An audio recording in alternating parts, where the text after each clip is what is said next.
Hey, Next Economy Now listeners. We're excited to announce that registration for our fall cohort of the Next Economy MBA is officially open. Beginning September 30th, 2025, this 9-month facilitated learning journey was created for listeners like you, the entrepreneurs, artists, community leaders, and other folks on the front lines of the Next Economy movement. Based on our 15 years of experience working with over 500 different social enterprises, we'll explore the pitfalls of the business-as-usual economy and dive into key business principles from a regenerative and equity-centered lens, all while fostering the community and connection we need to stay resilient, inspired, and motivated in our movement to create a world that works for all of us. Interested in learning more? Join us for a free intro session where you can meet course facilitators and hear from alumni to determine if the program's a fit for you. Plus, you can save 20% on tuition when you register before August 11th during our early bird sale.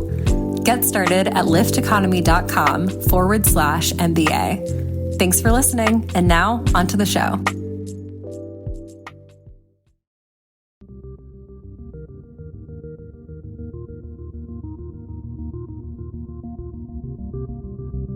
Welcome to Next Economy Now. The goal of this podcast series is to highlight the leaders who are taking a regenerative, bioregional, equitable, democratic, racially just, and whole systems approach to creating the new economy. I'm Ryan Honeyman, a partner at Lift Economy. My guest today is Nick Mucha. Nick is the Senior Director of Environmental Issues and Strategy at Patagonia. In this role, Nick leads Patagonia's efforts to focus and deliver strategic grant-making support to Patagonia's grantee organizations while enhancing the effectiveness and durability of nonprofit partners. His work is born out of a deep appreciation for the vitally important role that nonprofit organizations play in tackling our most vexing environmental, social, and economic issues. Nick has 20 years of experience leading conservation and community development programs throughout the world. His interest in this work was born while he and his wife served as Peace Corps volunteers in Honduras from 2004 to 2006. From that experience, Nick founded his own organization supporting coastal communities that were grappling with booming surf tourism in southern Nicaragua. After running that organization for 7 years, Nick served as Director of Programs for Save the Waves Coalition, with a focus on protecting surf ecosystems worldwide. Nick holds a BA in Political Science from UC Santa Barbara. And outside of work, Nick's usually serving up dad jokes to his 3 kids or scheming to get in a quick surf, trail run, or weekend adventure off-grid. Nick, welcome to the show. Thanks so much. Sound like a true Patagonian, right? Get a quick surf, trail run, or weekend adventure off-grid. I love it. You got to get it when you can, you know? Yeah. Well, Nick, maybe let's start off. Tell us a bit about your background, maybe beyond this bio, and how you first got interested in the work you're doing today for Patagonia. Yeah, I mean, funny enough, like preceding that bio is the fact that like before I got involved in all this work, I was a commercial insurance broker, right? So I came out of college, didn't know which end was up, and I was just trying to land a job. And I landed a job in commercial insurance brokerage. And like many people, I soon found that that was not going to light me up for the rest of my life. So I took a hard look in the mirror and decided like, okay, I needed to change course radically. And that's when my wife and I joined the Peace Corps. So I think I illuminate that simply because it's like all of us at any point and any day can make a change in terms of how you want to show up and how you want to spend your limited time. And it's been a rad kind of 20-year arc since then. And I'm really excited for today's conversation, just to talk more about it. And so you and your wife made it through a couple of years in Honduras together. So that sets you up well for like making it for the long term, right? If you get a couple of years of the Peace Corps. I think that's what we told our parents is like, we know we're going down together. We're not sure if we'll come back together. But yeah, we were forged by fire and it remains a highlight of my life. That's awesome. And just real quickly, so folks can humanize, what ages are your kids? Like, what's your range for your kids? Be careful. Don't ask me about my kids because I don't know if we have enough time on this podcast. But yeah, I have a 15-year-old daughter. I have a 13-year-old son and a 10-year-old daughter. Got it. Okay. Yep. So you're kind of tween to teen zone is where you're at. It's full on. That's why I have to sneak those surfs and runs in because life is rich. Yeah, man. My daughter's almost 11 and it's definitely full tween but I have an 8-year-old son who's a little more still in that young kid zone. So, Oh man, it's life's work. It's the best. yeah. Well, let's talk about this book, the new book, Tools to Save Our Home Planet, a Changemakers Guidebook. And you're one of the key editors. So how does this guidebook sort of build upon the foundation laid by Tools for Grassroots Activists? And how have recent global events sort of affected or influenced the content? Yeah, as you referenced, there was a book that preceded this called Tools for Grassroots Activists. If I can ramble for a moment, that was really built off of our experience hosting a conference for our grantees that we support called the Tools Conference. We've been running it for 30 some odd years. So we developed a book that was kind of a compilation of kind of the highlight reel, so to speak, of those sessions. We released that book in 2016, and right around 2020 or 2019, the world was starting to pick up pace in terms of just how fast things were moving and changing, and frankly, the way that the movement was looking and showing up, it required us to kind of revisit that book. And at that point in time, we thought that we were going to maybe just swap out a handful of stories, or kind of flow in some different imagery, and that should be good. But as we looked at it, and as we had some honest conversations about where the movement was and where we needed to be showing up as a brand and as a funder and as a kind of a partner in change, the project became quickly much more ambitious. It was a complete overhaul. And it took, about 5 years for us to go from committee to this project to actually pulling it off. Yeah. And so what really changed then? So it took 5 years, but like, give us a sense of like, what are some of those changes that took so long to really like come into this new edition, to this new model of the book? Well, gosh, that's a great question. There's a couple different ways I could answer it. Number one, I think Patagonia changed. I think we started to become more clear about, what is our role and how do we support the movement, and really centering frontline communities and those that are most impacted by the series of crises that we face. So we started to orient differently to the movement and see how we can better show up, better reflect the movement in all of its kind of permutations, become more global in view as well. The first book was heavily North American focused, and we saw the need to actually reflect all of the global regions in their great work and use that as an opportunity for us to learn from them and vice versa. So, I mean, there are on multiple dimensions ways in which we thought updates were needed. And is there a part of the book, or let me ask this, is Patagonia Action Works, when did that come around? Was that around the same time as Tools for Grassroots Activists? The Tools for Grassroots Activists that was 2016. I think Patagonia Action Works launched in 2017 or 2018. Yeah, I should have my facts straight, but it was around that same time that we just launched that out. And it's been on this like steady growth ever since. And so were you involved at all in like the Bears Ears, like the whole like movement around that, or was that more of like Patagonia, the company? That wasn't really some of your grantee work? That preceded my time at Patagonia. Of course, we're still to this day involved and in partnership and in community with those organizations and those tribes. But it was both a brand initiative, meaning like as a business, but the world in which I operate, which is the enviro world, which is the grant making and the campaigns work, was very much heavily involved in that as well. So we really pulled all the levers that are available to us as an activist company to throw our full weight behind that moment. And that moment, by the way, is upon us again. I mean, we're in a moment where it demonstrates how hard it is to achieve wins, and how once you achieve a win, that doesn't mean that you kind of lift your gaze and move on. I mean, the threat is knocking at the door again. So for the listeners, what I'm referring to is the Trump administration looking at Bears Ears and putting it back on the table for, rolling back the boundaries and doing all sorts of things that most people don't want to happen on public lands, much less public lands that are sacred to tribes. One thing that stood out to me from looking through the book was that bringing about positive change is really a learned skill set, and it's like very strategic. And so correct me if I'm wrong, but there's only like so much you can do if you're very passionate about an issue and maybe you go picket or march in the streets. But if you don't have the skill set of how to then effectuate the change, like, don't get me wrong, like picketing and being frustrated and angry is totally like a normal part of the process.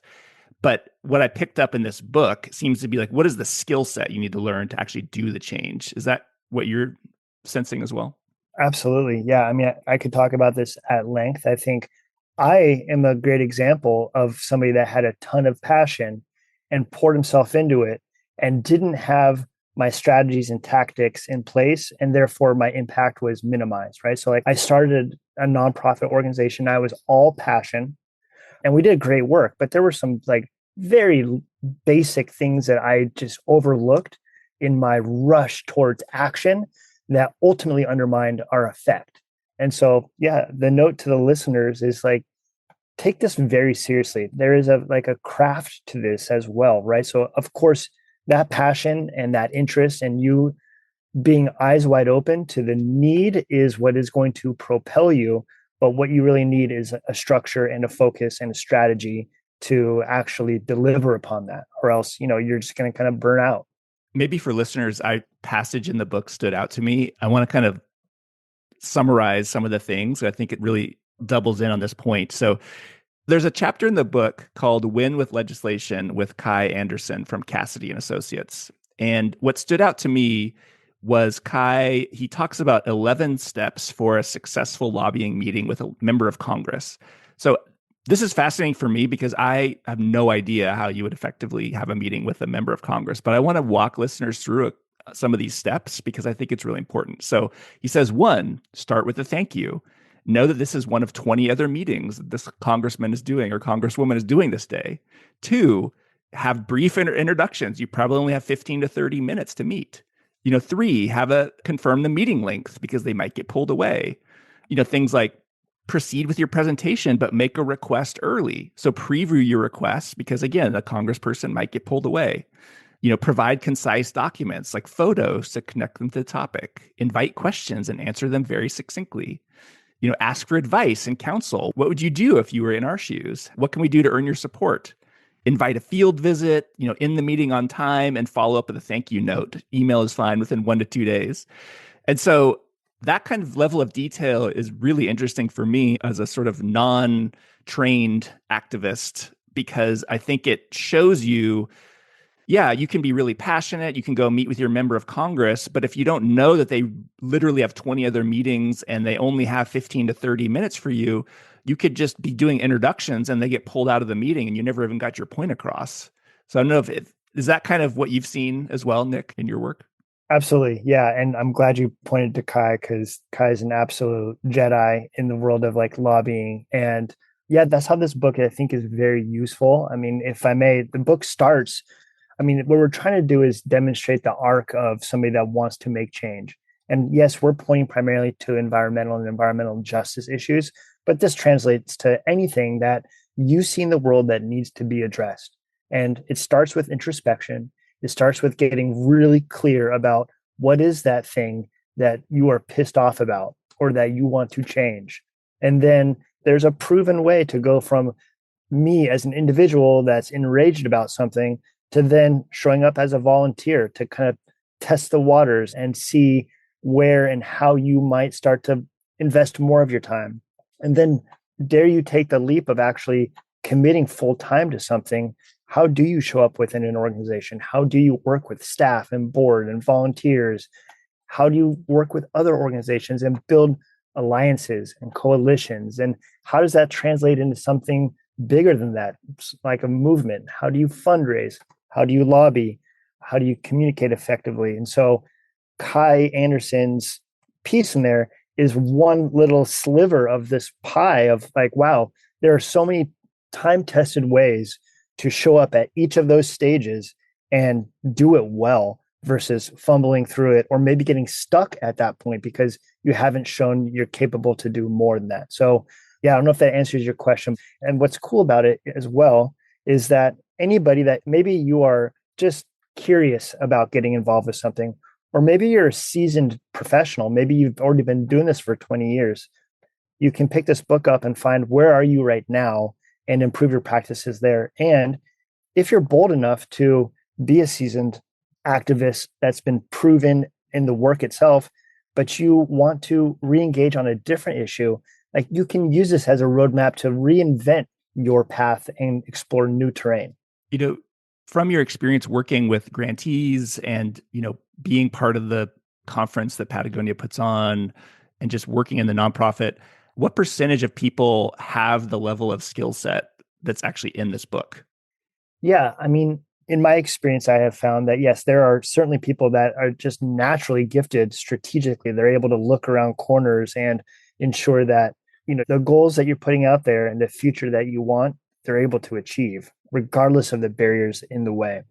What is cool about this book is that for those strategic minds, they might have deficits in other areas that are going to hold them back from achieving maximum impact. So yes, you might be a strategic thinker, but how well do you care for your staff when like burnout is actually a persistent chronic issue? Can you be both of those things at once? Are you a masterful communicator externally? Do you know your audiences?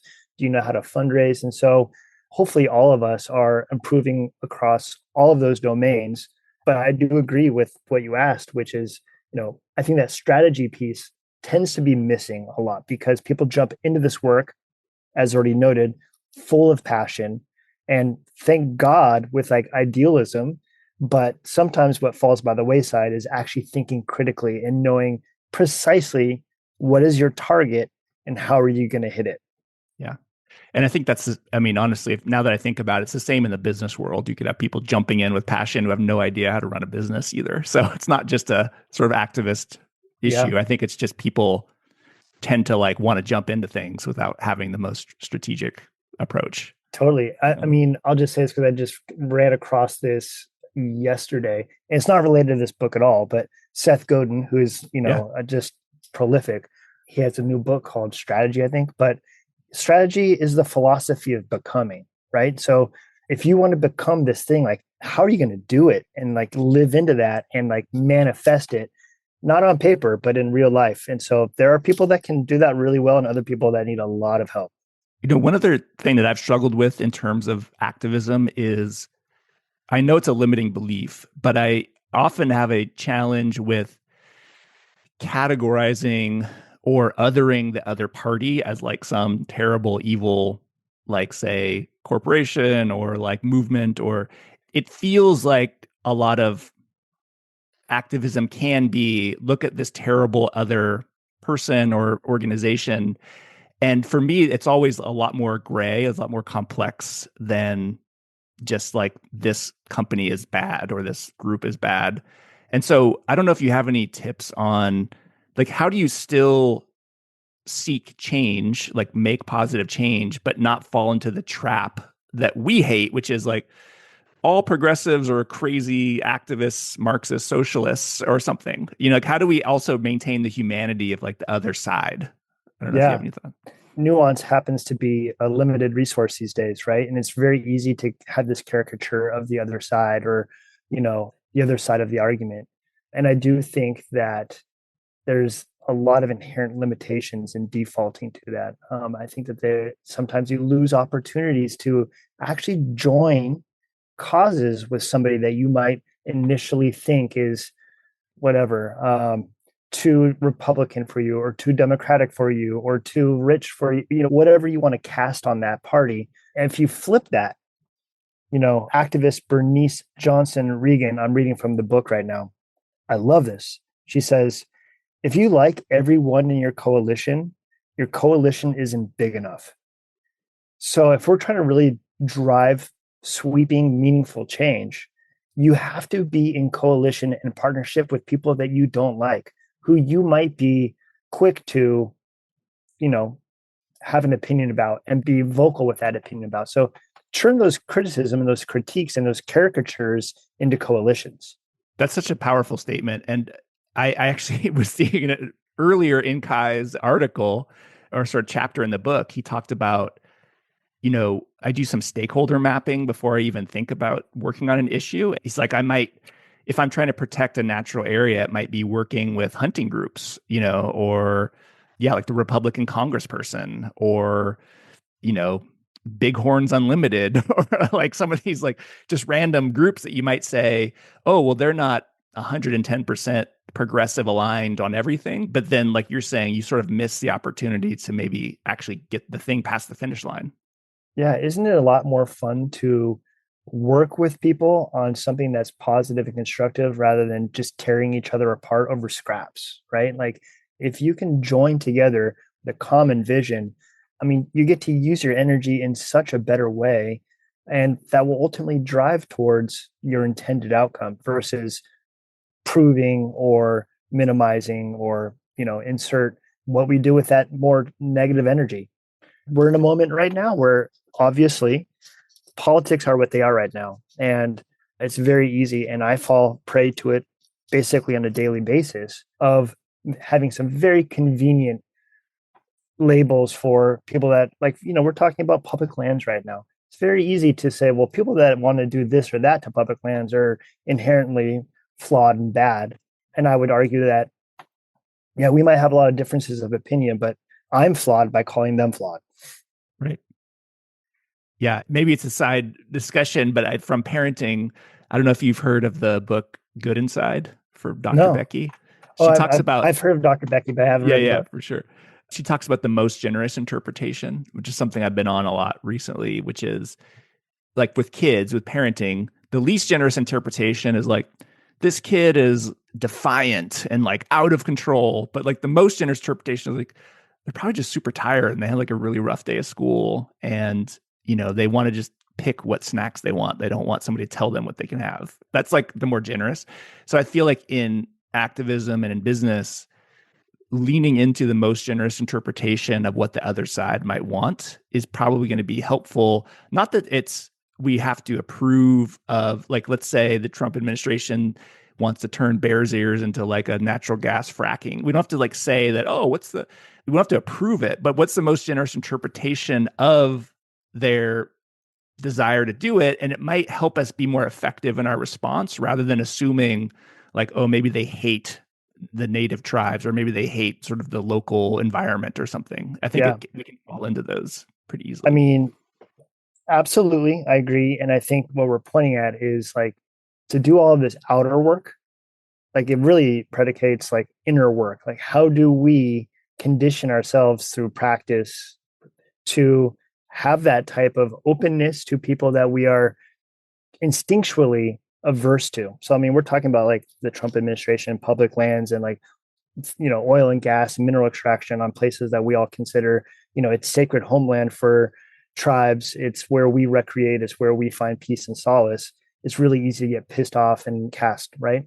If you're doing the deeper work, you're able to open yourself up where that kind of coalition building perspective is now available to you. And it's not that you have to befriend, but you have to be at least open for opportunity and not just shut off. And I think there's a lot to that. From some of the highlights of the book, were there any practical tools or strategies that you found, new for you? Because you've been in this field 20 plus years. Were you like, oh, wow, that's a really good take on that, or that's really helpful?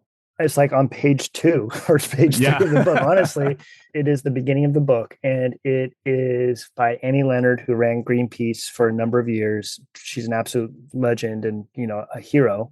And a really useful framing that she offered that helped me see things differently was when you first get into this work, you just pour yourself into it. You feel like every day is urgent because, by the way, this work is urgent.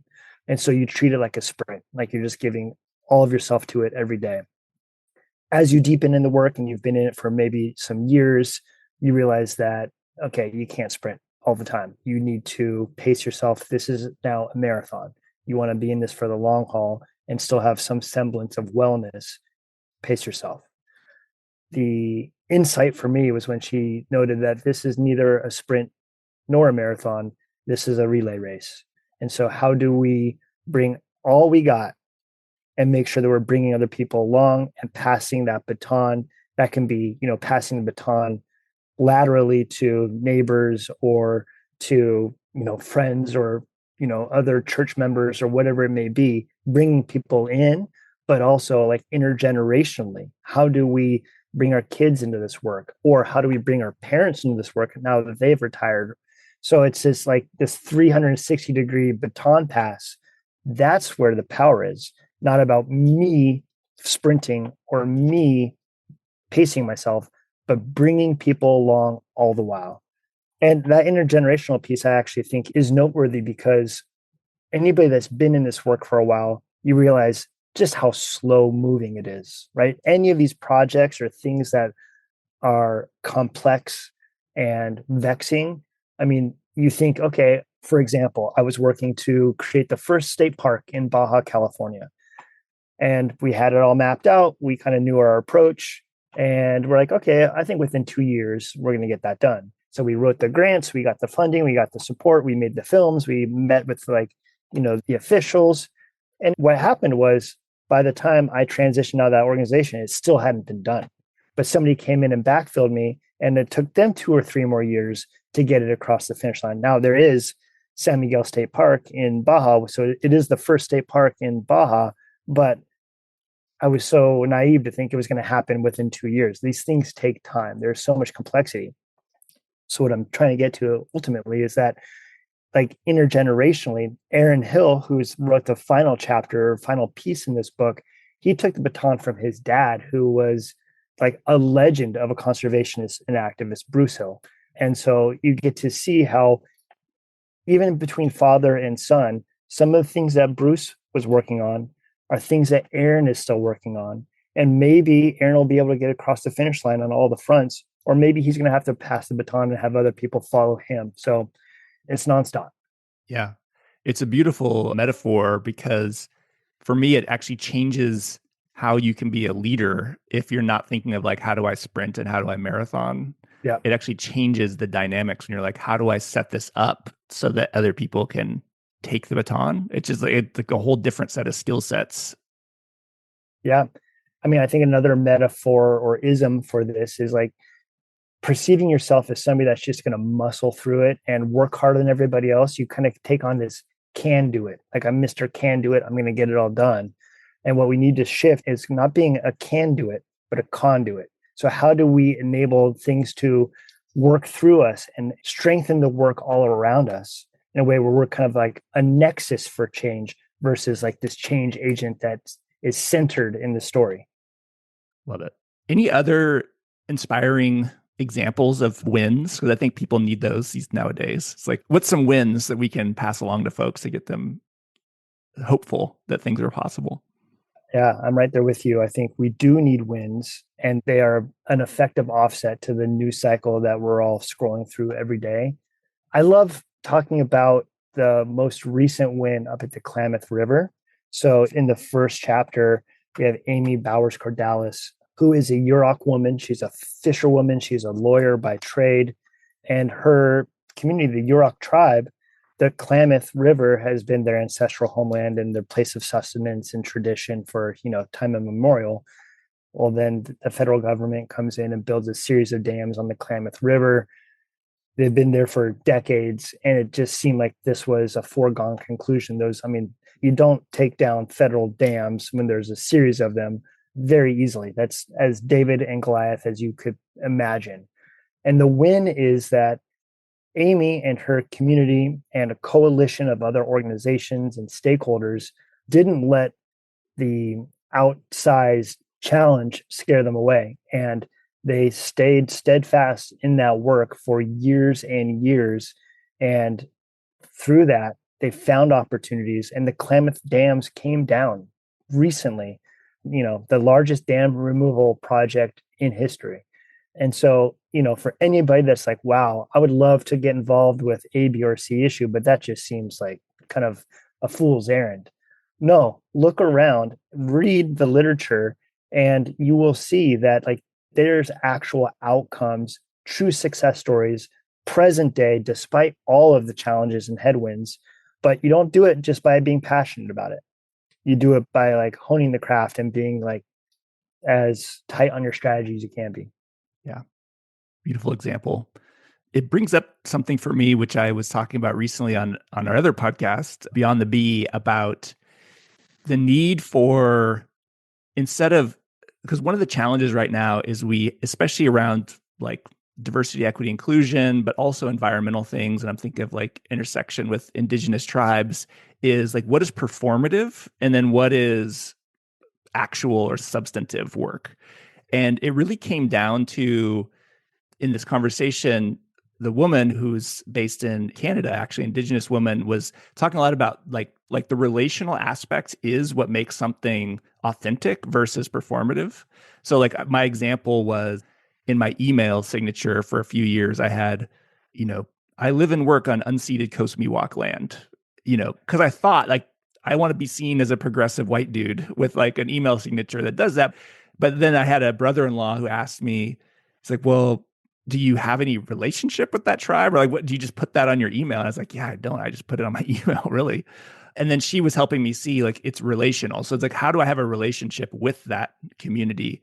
And I'm curious how that shows up in like maybe encouraging listeners or folks to like which projects to get involved with. Is there's got to be some like relational element rather than just like a check the box or a more performative element. Yeah, I'm so glad that you brought that up. I think that you're very much on the right track, or at least I would agree with what you've put forth. And Esther Perel, I don't know if you've ever, if you know who she is, but she said something that's like Mating in stuck with captivity. me. Yeah.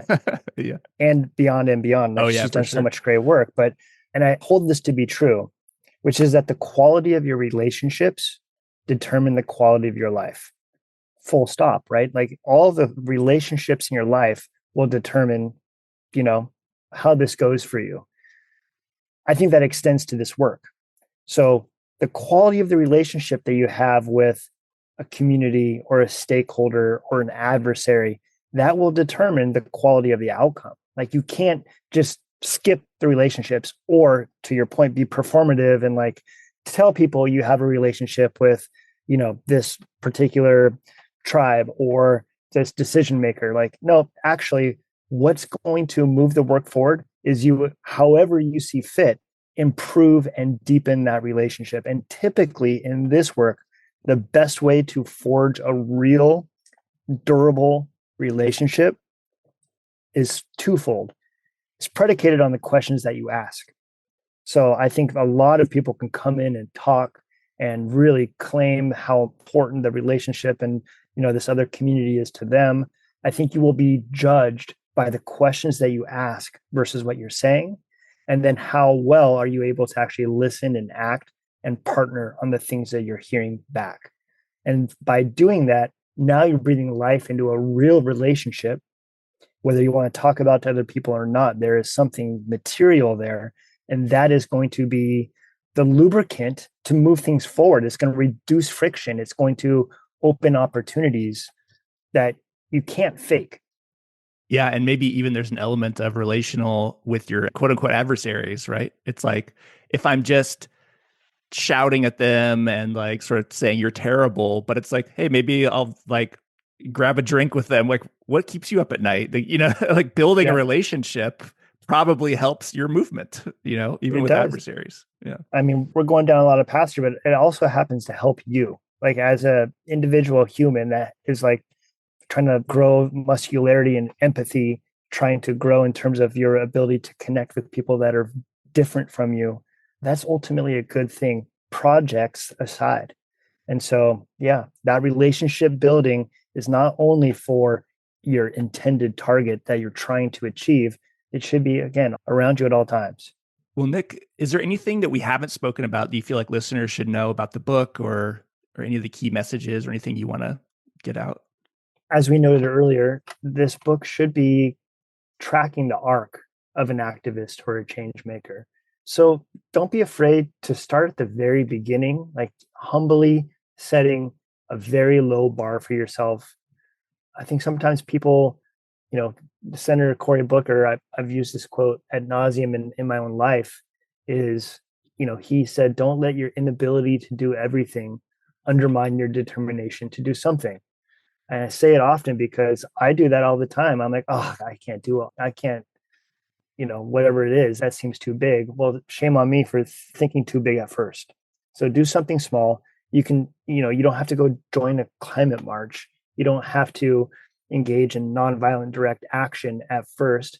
You can, through Patagonia Action Works and our partnership with Catch a Fire, you can literally from your kitchen table lend your professional skills to an organization. You can do copywriting. You can translate documents, you can edit film, or you can help with website design. Like there are so many ways that you can do things that are already very accessible to you in a way that advances all of this broader work. So be humble and bold enough to set a low bar. And then also don't jump to the conclusion that you need to create something new. There are so many great organizations with track records and traction doing the great work. So before you decide that you're going to go off and do your own thing and change the world, it's best to pause and see who else is already doing great and impactful work, and how do you join them? How do you support them? I think that all too often everybody wants to have their own cause and kind of be the poster child of this solution. And in fact, what we need to do is kind of all link arms more than kind of start our own thing. And if you look around and you're trying to link arms and there's nothing out there, be bold and go your own path. You know, there's still plenty of room for innovation and new vision out there, but don't just jump to that conclusion. Yeah. And I think maybe you agree on this. Maybe the sort of superpower compass for me seems to be like searching for what I can have like a longer term relationship with, rather than like one-off. I mean, I guess I'm not saying don't do one-off things, but like maybe in that guidance, there's like, I could see myself having a relationship with this project, and it like sort of gives you a little bit more desire because you kind of see it from that lens rather than just there's 3 options and like, what should I do for my 4-hour volunteering period? Yeah. You know, it's sort of, so. Yeah. I mean, I think the only thing that I would caveat there though, is that for people that are really starting from zero. Yeah. Fair enough. It's like, you know, you don't want to have one girlfriend or boyfriend or partner and then that be your life partner. Like there's a process of getting to know what is out there, because not every organization is, I mean, organizations vary in size and scope and philosophy and the like. So get a couple reps of seeing how organizations work and their orientation and their approach. And then when you find something that resonates, yeah, lean in, take another step. Love it. Well, Nick, it's been such a pleasure. Where can folks go to find the book, and anything else they should know to sort of research this more? Yeah, folks can get it at Patagonia.com on our website or any other book retailer. We, of course, support local economies whenever possible. So go check it out at a local bookstore. And yeah. Awesome. We'll really appreciate you. It's been actually motivating for me to start thinking about, okay, well, how can I plug in a little bit more? So hopefully that's translated to the audience. And yeah, I really appreciate you coming on. Yeah, thank you for your time. And this is a unique time in history. And I think we all need to take it quite seriously. And to that effect, let's link arms together. Hey, Next Economy Now listeners. If you enjoyed this conversation and are looking to dive even deeper into the B Corp movement, you'll love our new podcast, Beyond the B, hosted by Lyft Economy's Amy Allison and me, Ryan Honeyman. Beyond the B is your insider's guide to the B Corp movement. You'll learn about the new B Corp standards shaping our community, how the B Corp movement is navigating the various tensions and challenges of growth, and how businesses like Patagonia are putting their commitments to people and planet in practice. Check out our latest episodes and free resources at lifteconomy.com/beyond. You can also subscribe to Beyond the B on Apple Podcasts, Spotify, YouTube, or wherever you get your podcasts. Thanks again for listening.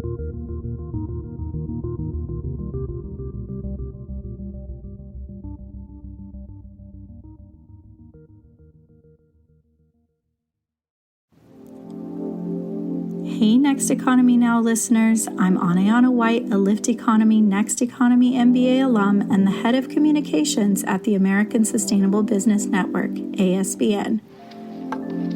ASBN is on a mission to connect and mobilize sustainable business leaders for a just and regenerative economy, and has launched a nationwide Tell Your Story campaign.